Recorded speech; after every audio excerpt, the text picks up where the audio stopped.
किसी का कोई क्वेश्चन नहीं है। हरे कृष्णा। आप सभी भक्तजनों का स्वागत है। तो आज है योगिनी एकादशी। सभी भक्तजनों को एकादशी की हार्दिक शुभकामनाएं। तो योगिनी एकादशी की व्रत कथा का श्रवण करेंगे और साथ ही तीन आप लोगों के सामने आप पढ़ना चाहे तो पढ़ भी सकते हैं। आषाढ़ मास के कृष्ण पक्ष में आने वाली योगिनी एकादशी का महात्म्य ब्रह्म वैवर्त पुराण में भगवान श्री कृष्ण और युधिष्ठिर महाराज के संवाद में वर्णित है। एक बार युधिष्ठिर महाराज ने भगवान श्री कृष्ण को पूछा, हे भगवान, आषाढ़ मास के कृष्ण पक्ष में आने वाली एकादशी का संबोधन क्या है? भगवान श्री कृष्ण ने कहा, हे राजन, इसको योगिनी एकादशी कहते हैं। इसके पालन से व्यक्ति गंभीर पाप कर्म और भव सागर से मुक्ति पाता है। हे नृप श्रेष्ठ, अब मैं एक सुंदर कथा कहता हूँ। अलकापुरी के राजा महाराज कुबेर शिवजी के अनन्य भक्त थे। हेम नाम का यक्ष उनका माली था। उनकी पत्नी विशालाक्षी बहुत सुंदर थी और हेम और यक्ष हेम विशालाक्षी पर बहुत ही आसक्त था। मानस सरोवर से सुंदर फूल इकट्ठा करके वह फूल हेम कुबेर को देता था। कुबेर उन सुंदर फूलों का उपयोग शिवजी के उपासना हेतु करते थे।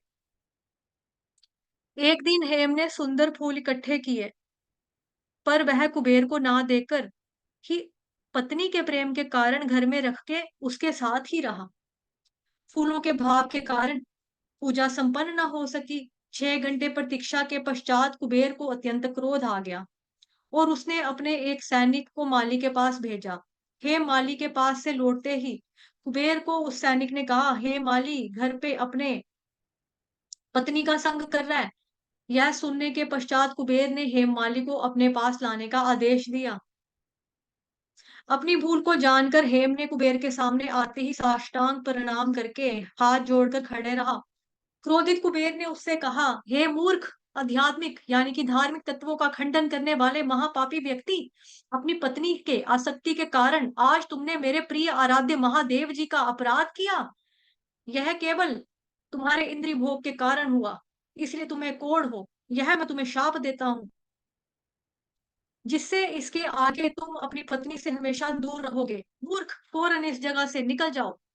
कुबेर ने इस श्राप से हेम माली का अलकापुरी से पतन होकर इस मृत्यु लोक में जन्म हुआ। थोड़े काल के बाद उसे कोढ़ हुआ और वो दुख से बहुत परेशान था। भूख, प्यास और परेशानी से व्याकुल होकर वह वन में गया और बहुत रात दिन उसने इसी तरह गुजारे। दिन भर उसे सुख नहीं मिला, उसे तो रात को नींद नहीं आती। इसी तरह उसने अनेक सर्दी गर्मी के वर्ष निकाले। पिछले जन्म में शिवजी की उपासना में सहायता करने के कारण उसे अपने पिछले जन्म का स्मरण था और अनेक पाप कार्यों में मग्न रहते हुए भी उसकी चेतना शुद्ध और सावधान थी। भ्रमण करते करते एक दिन वह मेरु पर्वत पर पहुंचा। वहां पर उसने महान तपस्वी मार्कंडेय जी को देखा, जिनकी आयु 7 कल्प यानी कि ब्रह्मा के दिन है। उन्हें देखकर दूर से ही उसने अनेका बार साष्टांग प्रणाम किया तो दयावान करुणावान मार्कंडेय ऋषि ने उसे अपने समीप बुलाकर कहा, तुमने ऐसा कौन सा महापाप किया जिससे तुम्हें यह रोग हुआ है? यह सुनने के पश्चात हे माली ने सभी वृत्तांत उन्हें कहे और पूछने लगा, हे ऋषिवर, गत जन्मों के कुछ पुण्य के उदय से आपके दर्शन मुझे हुए हैं। कृपा करके मुझे पाप मुक्त होने का उपाय बताइए।